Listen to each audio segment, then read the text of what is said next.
What's up, everybody? Thralls Metal here once again. I'm Necrotic Nick. I'm Jammin John. And we have an album review for you. And guess what? It's not metal. It's not. Not metal at all. We are a bunch of poser douche canoes right now. Especially this one. Going over some non-metal stuff. We hope you forgive us.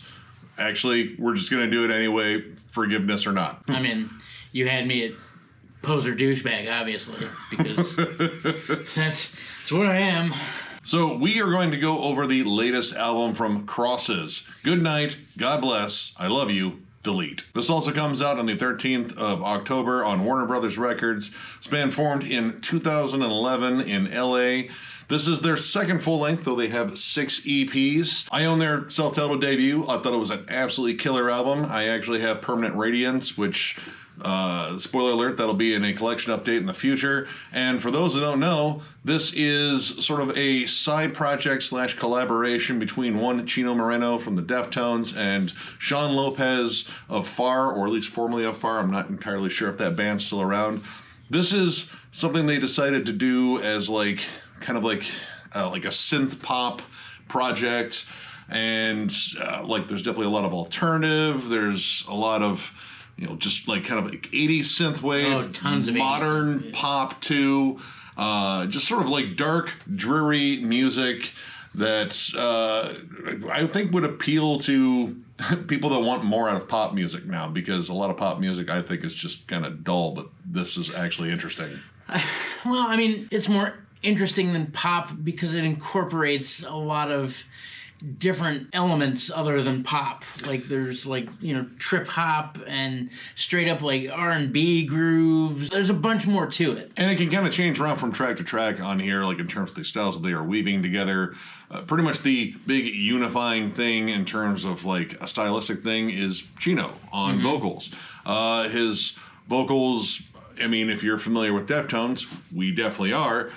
He's kind of like the ASMR king of heavy music. I know it's debatable as to whether or not the Deftones are metal, but it's just one of those bands that I don't care. I love the Deftones. So we debated about doing this one, and then, we kind of looked at the rest of the releases, and there's a lot of other good stuff out there we could have gone over, and who knows, we may still go over them, separately, collection updates, what's John Jammin. There's a lot of avenues for that. Yeah. But we really wanted to just check this one out just because, again, we're big Deftones fans, and the songs that I'd heard from this had been really interesting. The opening track almost kind of sets it up as kind of an old, late 80s, early 90s industrial sort of vibe. It's dark, it's kind of creepy. You have a lot of looped noises and these kind of heavy bassy drums and dark sinister synths, but on top of that you have Chino's token breathy vocals kind of creating its own atmosphere in its own. It just has the whole vibe of a goth night sort of club. It's dark, and there's kind of a haze hanging over the crowd, but it's also very sensual. There's definitely a lot of baby making music in here. This legit sounds like Skinny Puppy with a raging hard boner. Yeah, there's definitely a big sort of sensual sort of vibe to this entire album, even when it's not necessarily talking about love or anything like that. It's more reflective and somber. It still kind of has that, I don't know, long pelvic thrust sort of vibe. Yeah, guys, if you want the panties to fall off, play this for your other half. It'll happen. They will disintegrate. I'm probably going to play it for my other half when I get home, and oh, buddy, I can't wait. Anyway. And I kind of gravitated a lot towards the kind of more darker material. Baseline, a good chunk of this, I could say, sounds like Depeche Mode, except with Chino on vocals. In fact, when you watch the collection update I did and brought up this band and that release, I probably said the same thing. But it kind of holds sway. It kind of has that dark energy, and, Depeche Mode definitely knows when to pump some sexy time into their music. It's just kind of all over there, but it kind of moves around again. The darker songs can be darker in different ways. You get that classic Depeche Mode vibe on certain songs, but then songs like Last Rites and Ghost Ride, a little bit more like Nine Inch Nails. Oh yeah. And it's probably because of the distorted synth bass that's coming through. It gets a little bit more kind of almost aggressive in the delivery of at least the melody. And let me tell you something too. This record sounds amazing on 212s in a Saturn Ion. I'm just going to say it. The bass in here and the overall vibe of 95% of these songs is just lush and open and airy and, again, sexy. Yeah, and that is definitely a testament, again, to the production here. Like, it sounds amazing, especially in its more lush moments, like songs like Runner, which kind of has like a little bit of that Kid A vibe, except it's not Tom York talking about how horrible his life is. Like, this is Kid A, except like way hornier, I guess. And the song Pulse Plague, which when I initially looked at that song title, I thought it said Puss Bag. And when I scrolled through, I initially thought it said Butt Plug, so... We were both wrong, and we've both been ruined probably by the internet. But Pulse Plague, whatever that is, makes use of some cool samples of like cameras, you know, going on, and there's like, again, that dark energy again. You have like a way more 80s retro sound, like even in the drum programming, which the drum programming here can like flip all the time. And it's kind of cool because it keeps this album flowing in a very strange way. But it's the retro stuff that I like. There's like just some straight up like cheap Casio keyboard rhythms that are still like near and dear to my heart because they remind me of all the cool synth pop I listened to in the 80s. Especially in Runner. It reminded me of the Smashing Pumpkins song I off the Last Highway soundtrack. And most of the drum grooves are just simply that. I think it's just a simple kind of bouncy groove. The song Grace has a really cool ghost-noted drum groove and Doogie Howser keyboards. And it's cool you can kind of hear stuff like fade in and fade out, like it comes in with a big whoosh in the background. You have like really cool pitch-corrected synths, and there are guitars in here. It's just that they're very subtle, or they are made to not sound like guitars at all. Like Runner, again, there are clean guitars in it, but they are buried way behind the synths and the vocals, so it's more of just like a light atmospheric touch. And then songs like Last Rites and Eraser have some, you know, relatively heavy but very bassy guitars. It might actually just be a bass, but at least on Last Rites, you hear this very squawky, sort of just staticky guitar, like definitely reminded me a lot of like Nine Inch Nails' The Fragile. And Eraser has like a pretty heavy end considering what like the rest of this album is like. It's got, you know, droning bass and, you know, guitars in there. They kind of blend together as like a wall of just, you know, low end noise, because I think the guitars are pretty damn down-tuned on here. But it adds a little bit of a punch and kind of takes you out of the, you know, lush dream state that is most of this album. And while most of this album is Chino crooning, and he does it so well, I think one of his best vocal performances to date ever. His cleans are amazing. It's not completely without aggression.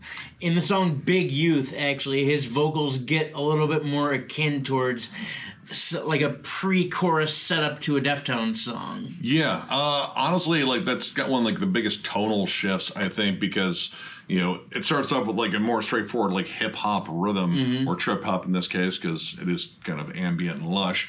But you know, the build into it, like you can kind of feel like this welling aggression maybe, and then when it gets down to the chorus is actually heavy and kind of features like a little bit more of his rapped vocals, and he even has a guest rapper on this one. LP, EL-P. I've never heard of LP, but the rap was decent, so. And I don't mind the rap, to be honest, at least hip-hop. I'm a drummer, and what drummer doesn't like sexy hip-hop beats? It's all over this album. But me being like a child of the 80s, I gravitated more towards like that 80s sort of synthwave stuff, and the last two tracks, I think, are possibly two of my favorites, because first off, they're flat out beautiful, and, well, I heard Cure references in terms of the music a lot, especially on Runner with those clean guitars. And then the song Girls Float, Boys Cry actually features Robert Smith. So, like, well, that kind of makes sense. I mean, I know Chino's a huge Cure fan, and man, this song is absolutely beautiful. Waves of synths just sort of just rolling across your eardrums, and you have a cool vocal duet on the chorus between Robert Smith and Chino. You have these big, dreary, clean guitars. It kind of reminded me a bit of like, you know, Disintegration, albeit with like a modern, you know, synth touch to it. Or 80s sci-fi and late night Cinemax. No, that song is absolutely incredible. The pre-chorus build-up, I think, is just absolutely beautiful. But then you have the title track as the closer, and it feels like a closer. Like, this is like the lullaby. Like, we've been through this wild journey, all 15 tracks of it, and this is just kind of calm down. It's very soothing. It's just pleasant to the eardrums, and it caps off this album really well. And this album is really interesting. I like most of it. I do have some minor gripes with it. Namely, it's 15 tracks. I do think that is a bit much, and I know this band has put out a ton of EPs. I feel like some of these could have been saved for a future EP, but there's definitely a bit of filler on here too. While I like the song Grace, I think it is a very pretty song. It feels a bit empty, and it feels like there's stuff on that song that has been done better on this album already. And the song End Youth as a reprise to Big Youth, it doesn't necessarily add much. Like, there's a cool stand-up bass, or I think maybe it's a stand-up bass on it, but it just feels like extra. End Youth, while it does hold the groove, at least, in the melody with the walking bass line there, like, it's only like a minute and a half, and I don't necessarily think that it needed to be added. And also the song Found, while I do kind of like the trip-hop setup and the record scratches and whatnot and the really groovy bass, like, to me, it's another one that was just kind of there. I don't know, there was something about that one that I kind of dug. Like, it's a combination of Duran Duran, Skrillex, and George Michael. And they're all singing about, like, sad, lovey-dovey stuff. And generally I hate that, but it kind of worked there for me. And I do think some songs just end abruptly and end at points where I feel like they are actually kind of building towards something. Biggest one for me was Eraser, just because I feel like that big heavy section was going to lead into something and maybe like bookend the beginning, but it just cut off. It's 2 minutes and 17 seconds. It kind of feels like a half idea that, you know, they were still maybe working on. And that's such a good song, too. It's unfortunate that that's the one that ends really abruptly. I mean, a lot of these are short, 15 tracks, 49 minutes or so.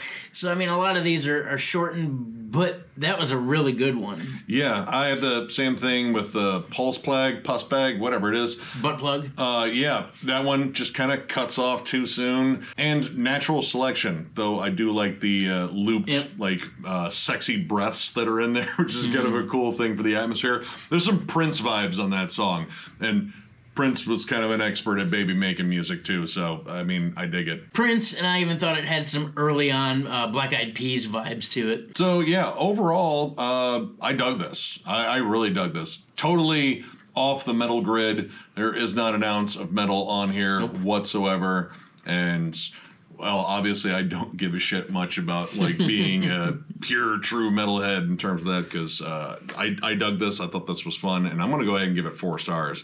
This is a really enjoyable, dark, but like kind of, I don't know, just soothing listen. Relaxing. You can just sit back and chill to this, and you just drive. Like, this is night drive music.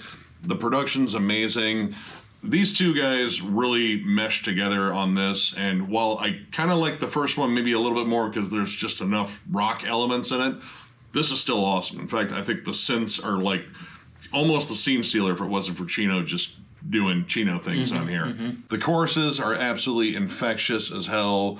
The rhythms are fun. The whole nature of the album, it just feels like kind of a wild night out at the clubs, but it's just fun. And again, I love all this, you know, dreary synth pop stuff. So yeah, if you're a big fan of like Depeche Mode, even Duran Duran, Thompson Twins, but also like, you know, like modern hip hop and modern pop too, to a degree. Like, I'm gravitating more towards the classic stuff, but also like even like industrial stuff too, like Skinny Puppy, Front 242.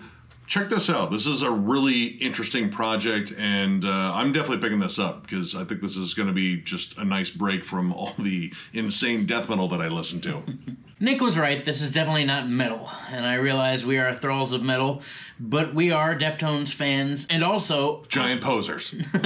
Most metalheads, if you're not a musician, you have a fairly eclectic range of what you listen to as far as music is concerned. I mean, look at everybody that's a prog fan. You're telling me there's not little bits of this shit mixed into prog? This is a great nighttime drive. Reminds me a lot of like when that last Genghis Tron album came out and how that was kind of a nighttime drive, relaxed sort of deal.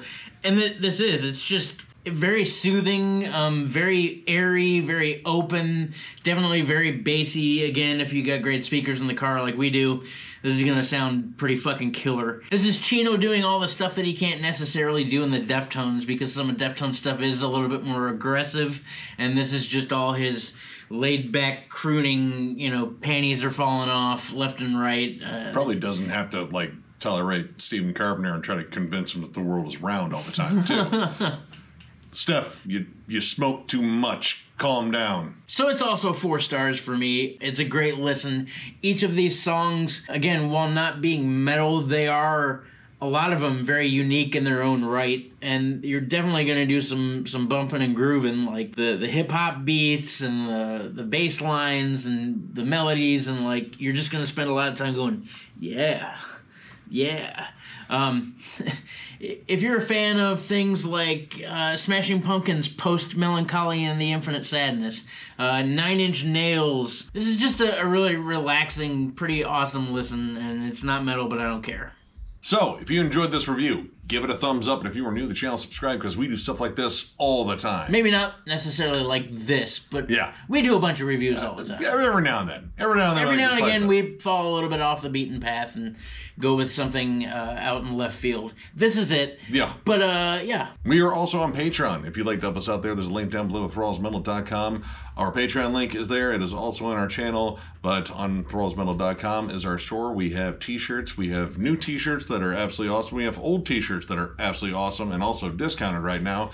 And we have hats as well. So if you're interested in any Thralls merch, that is exactly where to find it. And last but not least, thank you guys so very much for continuing to tune in and like these videos and comment and, you know, put your 2 cents in and interact with us as we interact with you. Lots of interacting here. We appreciate that so very much. Thank you guys. And yeah, I'm just going to play off that one more time. You guys roll, and we have a ton of content coming your way. So once again, thank you all, and we will catch you later.